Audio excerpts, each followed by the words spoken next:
किसान साथियों, यूट्यूब के खेती बाड़ी चैनल में आपका स्वागत है। और मैं हूं आपका दोस्त किसान मित्र, सखा, कुछ भी कह लीजिए, प्रकाश धाकड़। तो मैं आज आपको चिया फसल के बारे में जानकारी दूंगा कि चिया फसल कब बोई जाती है, कौन सी सीज़न में बोई जाती है, कितनी पैदावार होती है, कितना खाद, कितना बीज, कितना उर्वरक देना होता है, ये सब मैं जानकारी आपको बताऊंगा। तो बने रहे मेरे चैनल पर और सबसे पहले चैनल को सब्सक्राइब करें, बेल आइकन को दबाएं ताकि आने वाले वीडियो की नोटिफिकेशन आपको मिलती रहे। तो दोस्तों, अभी बज गए हैं 10 सुबह के और मैं आया हूं अभी मेरे खेत पे। ये मेरा खेत है, ये देखिए पूरा सा भरा पूरा दिखाई दे रहा है और इसमें मैंने चिया की फसल बोई हुई है। ये देखिए,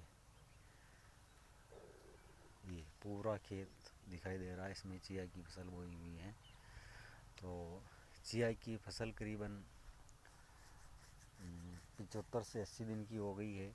तो मैं आपको चिया की फसल के बारे में और जानकारी दूंगा और ये भी बताऊंगा कि साथ में आप मधुमक्खी पालन भी कर सकते हैं। देखिए, आप ये देख रहे हो, उनकी बहुत सारी मधुमक्खियां हैं ये उधर, और मधुमक्खियों की भिनभिनाने की आवाज़ भी आपको आ रही होगी। बहुत सी मधुमक्खियां हैं, ये देखिए उधर, और मधुमक्खियां ही मधुमक्खियां हैं, ढेर सारी मधुमक्खियां एक ये इधर है।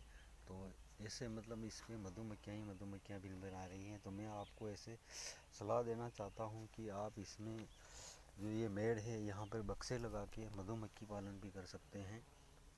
तो ये रही मधुमक्खी पालन की बात। तो अब मैं आपको बताना चाहता हूँ कि चिया की फसल बोने से पहले कितनी बार खेत की जुताई की जाती है, कितना बीज लगता है और कितना उर्वरक डालना चाहिए।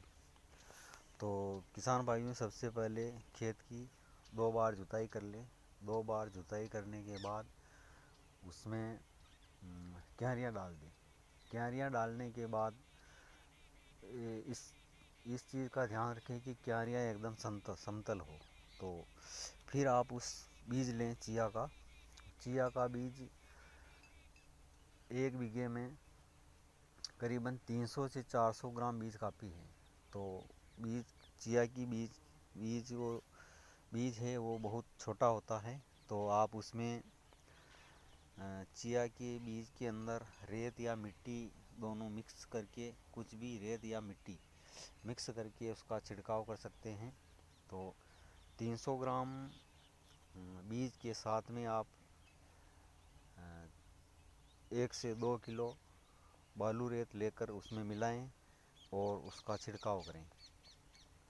तो फिर आप बाद में पिलाई की बात करते हैं। तो पिलाई करने के लिए आप स्प्रिंकलर लगा सकते हैं, क्योंकि स्प्रिंकलर ठीक रहता है, हो तो उपलब्ध हो, तो नहीं हो तो कोई बात नहीं। क्योंकि स्प्रिंकलर या टपक सिंचाई वाली वो पाइप होती हैं, उससे क्या होता है कि इसमें जो इसके बीज बहुत छोटे होते हैं, वो बहने की संभावना ज़्यादा रहती है।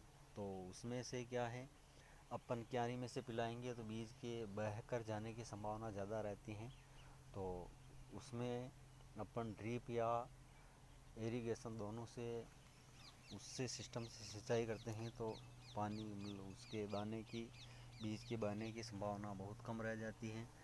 तो किसान भाइयों, इस बात का ध्यान रखें। अगली बात आती है कि इसकी पिलाई कब करें। तो पिलाई करने के बाद 4 से 5 दिन के अंदर इसका अंकुरण हो जाता है, ये ज़मीन से उगकर बाहर निकल जाता है। तो उसके बाद आप 10 दिन या 15 दिन तक पिलाई न करें, उसके बाद पिलाई करें। क्योंकि मिट्टी बहने से उसके ऊपर मिट्टी जम जाती है क्यारी के अंदर से। तो पत्तों के ऊपर मिट्टी जमने से उसकी चाल बिगड़ जाती है, चाल उसकी ठीक नहीं रहती है, गड़बड़ हो जाती है। तो इस बात का ध्यान रखें कि उगने के 10 या 15 दिन बाद गाल बांध दें या दूसरी पिलाई करें। अब बात आती है उर्वरक की। उर्वरक कितना डालें। तो खेत की जुताई के समय, जुताई से पहले आप 1 बीघे खेत में करीबन 30 से 35 किलो DAP खाद, जिसे कालिया खाद भी बोलते हैं, वो आप डाल सकते हैं, और किसी उर्वरक की इसमें ज़रूरत नहीं है। और बाद में अपन बड़ी होने के बाद, जैसे अभी ये इसके माजर आ रही हैं, इसको देसी भाषा में माजर बोलते हैं, तो ये इसकी कलियां आने से पहले अपन यूरिया खाद 30 से 35 किलो प्रति बीघे के हिसाब से इसमें डाल सकते हैं। इसमें ज़्यादा फर्टिलाइज़र देने की कोई ज़रूरत नहीं है। और बात करें अब पिलाई की, इसमें पिलाई की ज़्यादा ज़रूरत नहीं है। काली मिट्टी में 3 बार पिलाई में ये हो जाती है, और पीली मिट्टी में इसमें 5 से 6 बार पिलाई करनी पड़ती है। पानी पर्याप्त हो तो, नहीं हो तो 4 बार में हो जाती है, लेकिन इतना उत्पादन नहीं देती हैं। तो अब बात करते हैं इसके उत्पादन की। तो दोस्तों, इसका उत्पादन होता है 1 बीघे में 4 से 6 कुंटल प्रति बीघे में इसका उत्पादन हो सकता है, बशर्ते कि आपकी फसल भरपूर हो। जैसे इतनी ये मैं दिखा रहा हूँ, इतनी बड़ी बड़ी माजरें हो, तो आपके मतलब 4 से 6 कुंटल प्रति बीघे के हिसाब से ये हो सकती हैं। तो भाव की बात करें इसकी, तो भाव है इसका अभी वर्तमान में 15 से 16 हज़ार रुपये प्रति कुंटल। तो 4 से 6 कुंटल प्रति बीघे के हिसाब से ये 70 से 75 हज़ार बीघे की आप उपज ले सकते हैं। तो ये मेरे द्वारा जानकारी दी गई है। तो धन्यवाद। मेरे चैनल को देखिए, सब्सक्राइब करें, और वीडियो को ज़्यादा से ज़्यादा शेयर करें। नोटिफिकेशन बेल आइकन को दबाएं, ताकि आपको आने वाले वीडियो के बारे में वो जानकारी मिल सकें। धन्यवाद। मैं आपके बारे में खेती किसानी के ऐसे ही और वीडियो लाता रहूँगा। धन्यवाद।